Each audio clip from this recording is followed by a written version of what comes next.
Do you know that there are about 15,000 cryptocurrency coins? How are they different from Bitcoin, and why are there so many coins? Well, in this video, I'll answer these questions and explain what altcoins are, token, stablecoins, as well as central bank digital currencies or CBDCs. Let's dive in. I want to explain the blockchain layers that you get in the crypto world. First of all, you have layer 1, which is the blockchain itself. And with that blockchain, you always have coins, which are the native cryptocurrencies that are used to pay for transaction fees. So with Bitcoin blockchain, the coin is Bitcoin or BTC. On top of each layer 1 blockchain, you have dApps or decentralized applications, and they are referred to sometimes as layer 2 applications. They connect to the blockchain. These decentralized applications or dApps are, for instance, exchanges, wallets, NFTs, or stablecoins. And each of these dApps create their own token to pay for utility, voting rights, exclusive access, and act as an investment. This forms the blockchain ecosystem. Let's look at native cryptocurrencies. Native cryptocurrencies are coins created to run the blockchain network. They are coins that are used to pay for transactions, and they are often referred to as layer 1, as I mentioned earlier. First, we have the Bitcoin blockchain with the native currency of BTC. We have Litecoin, which is LTC. We have Ethereum, which is ETH or Ether. And we have Cardano, which is ADA. We also have Solana with the native cryptocurrency of Sol. Now, as you can see, there are a number of blockchains, but how do they all integrate? So you've got this blockchain number 1, which you've seen before, and a second blockchain, and let's put a third one in. And then how do these integrate to create this multiple blockchain ecosystem? Well, there are applications, also level 2 applications, that connect each of these together. So this is how they can all integrate. And examples are secure multi-chain payment processors like Stellar or XLM. XLM is a token of Stellar. And a multi-chain oracle, which is a data source that connects blockchains. And here's an example of Chainlink, or the token of Chainlink is Link. How are these many layer 1 blockchains developed? They use a fork. A fork occurs when a group of developers decide to make changes to a blockchain's rules. It is split from the main chain, and from that point onwards, the new rules apply. With a hard fork, you create 2 separate new blockchains. And for each of these separate blockchains, changes will be added, especially to the new one, the forked one, that introduces the changes, and there is no backward compatibility. With a soft fork, you can actually continue with the same blockchain, and the only thing that's changed is that a new rule has been added. For instance, Litecoin is a fork of Bitcoin where blocks are mined every 2.5 minutes instead of 10 minutes. As you can see, that is backward incompatible because 2.5 minutes is such a big change. You can have 4 new blocks being created whilst Bitcoin continues with one block in that 10-minute period. Let's look at Ethereum and its characteristics. Ethereum is the second largest cryptocurrency by market cap and was established in 2015. It utilizes smart contracts. Now that means that in addition to mining coins like Bitcoin and being a cryptocurrency, you can add additional information, requirements, as well as documents and images to each transaction. Ethereum moved from proof of work to proof of stake as the consensus mechanism in September of 2022. As a recap, with proof of work, the validity of transactions is determined by solving cryptographic puzzles requiring significant computational power and energy consumption. With proof of stake, the validity of transactions is determined by the stake in the network that a miner has, and that is the amount of coins or tokens held by that validator or miner. If they are found to hack the system, they will lose all the coins and token that they have staked. The spokesperson and co-founder is Vitalik Buterin. The current market dominance is 15%, and with current I mean mid-2024. The market capitalization is at $405 billion. One Wei is 10 to the minus 18 Ether. Just like Satoshi is a unit of Bitcoin, a Wei is a unit of Ether or ETH. A gwei is the transaction fee to the miner who includes the transaction in the blockchain. It is often referred to as gas.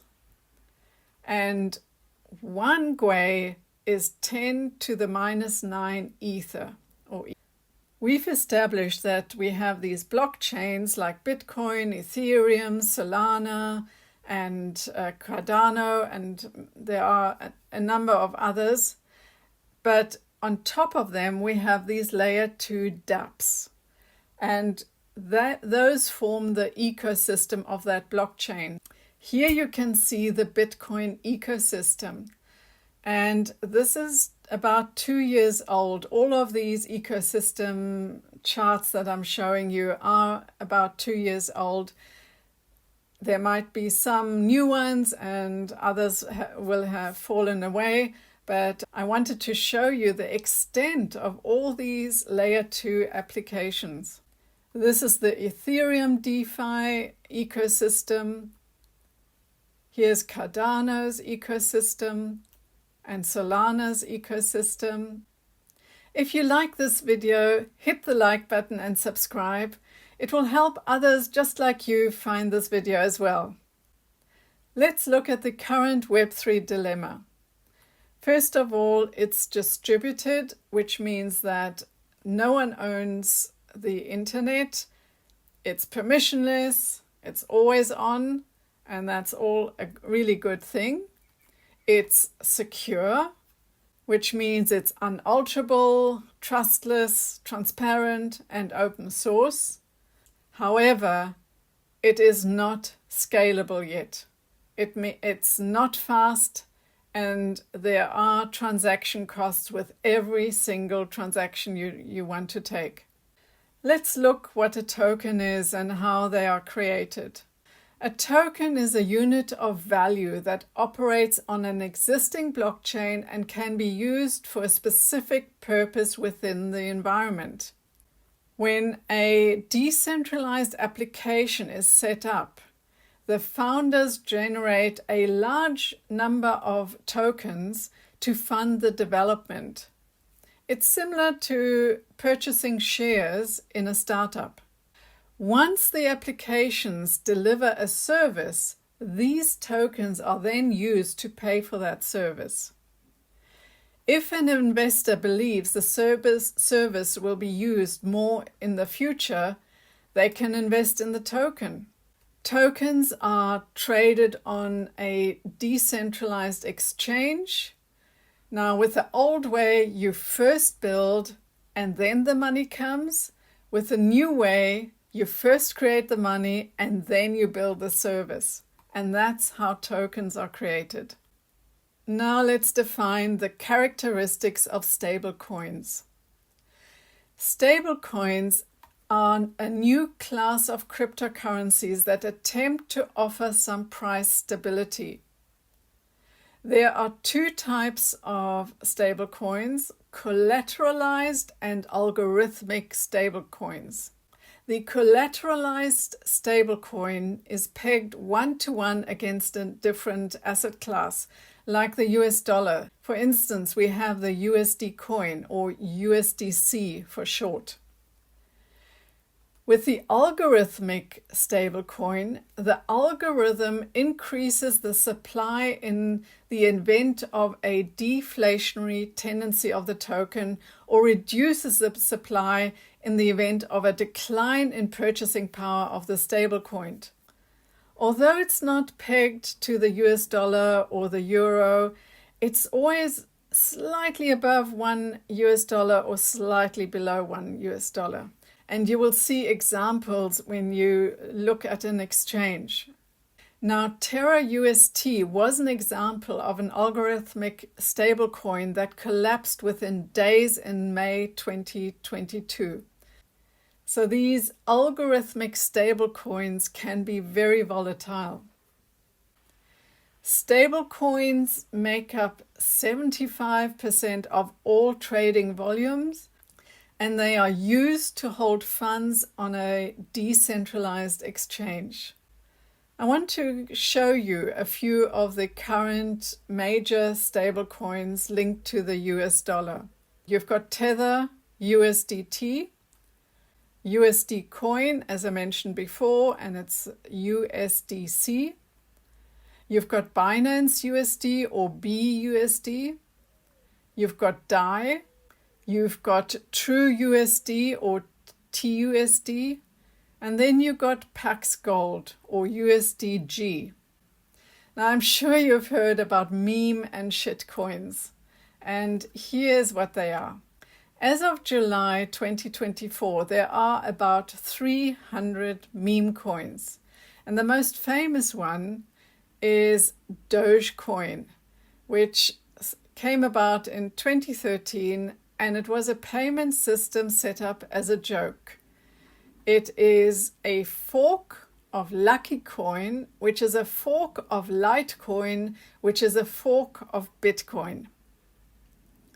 When it comes to shitcoins, it is an altcoin that doesn't provide any value. What happens is that founders set up an altcoin, put it on an exchange, and hope that someone will buy them, even though they don't provide any value whatsoever. Also, what happens are rug pulls. And this is a type of scam where a project team or a founder abandons the project, very suddenly disappears, and takes all the invested funds with them, leaving the investors with worthless assets. I want to get to the topic of central bank digital currencies and want to first give you an overview of the role of the central bank. Now, central banks are tasked with economic growth while keeping inflation under control. They do this by raising and lowering interest rates, and they print more money to increase the circulation of money, but it's very difficult to take money out of the economy. Central banks are theoretically apolitical, but they all connect through BlackRock's AI data risk management and investment system called Aladdin. BlackRock is the biggest financial institution the world has ever seen. I just want you to be aware of that. All banking institutions rely on Aladdin. Now we come to the central bank digital currency, or CBDC for short. It's a type of distributed ledger technology similar to blockchain, but it's centralized. The central bank controls all the assets. It is a programmable currency. There's a wholesale CBDC and a retail CBDC. Wholesale is closed and available only for large institutions such as investment banks, governments, and large corporations. Retail is open and controlled by the central banks. Every person receives only one account with the central bank. That's what a CBDC is, but I want to now show you what does programmable currency mean. And here are the features that were openly discussed by financial institutions. The central bank can freeze your CBDC holdings. It can limit your CBDC holdings. It can set an expiration date for CBDCs. It can set a location limit for CBDCs. It can set a time limit for CBDCs. It can set limits on how much CBDCs you're allowed to spend. It can decide on what you can buy with a CBDC. It can automatically deduct tax on CBDC transactions. It can automatically block or flag CBDC transactions. It can customize CBDC parameters for specific people. It can implement negative interest rates by deleting unspent CBDCs over time. So there could be a possibility that no savings are allowed. So practically, this could mean that you may only spend your money within the 15-minute cities that are being planned. Perhaps a certain portion of your money can only be used for specific purposes. Or if you have purchased too much of one thing, you will be stopped from purchasing more. For instance, if you purchase a flight ticket or too much petrol or gas for your car. To encourage spending, there might be an end of date to your money. In other words, you will not be able to save it. CBDCs can also be linked to a social credit system, which means you could lose points if you don't comply with certain regulations that impact your body, for instance. I want to show you what a programmable debit card can look like. In Germany, a debit card is being rolled out for asylum seekers who are financially supported by the government. The cards are programmed so that the person can only pay for goods and service in their district that they are registered in. They cannot purchase alcohol. They cannot save money. They cannot send money to relatives living outside of Germany. And you might say, yeah, that sounds all good for asylum seekers. But do you want to be part of a system where the governments can control all aspects of your finances and know exactly what you are buying and where you are spending your money? That's a question you need to answer yourself, and everyone will have to do so. There's not that much talk about CBDCs at the moment, and yet a lot of work has been done on CBDCs. Here is an image taken in July 2024 of what's happening in this space. The website is called CBDCTracker.org, and you can see that most countries are working on their CBDC system. It is interesting that the news media are not reporting on this development, especially when the CBDCs will have such a huge impact on our individual financial freedom. There was an expectation of the European Union CBDC to be rolled out next year on the 1st of November 2025, but it looks like it's more at the end of this decade that CBDC will be rolled out. We covered a lot in this video, and there is an acronym in the crypto world called DYOR, and it stands for Do Your Own Research. We've only touched on the surface of this topic, and I hope you had a good understanding about why there are so many altcoin and token available.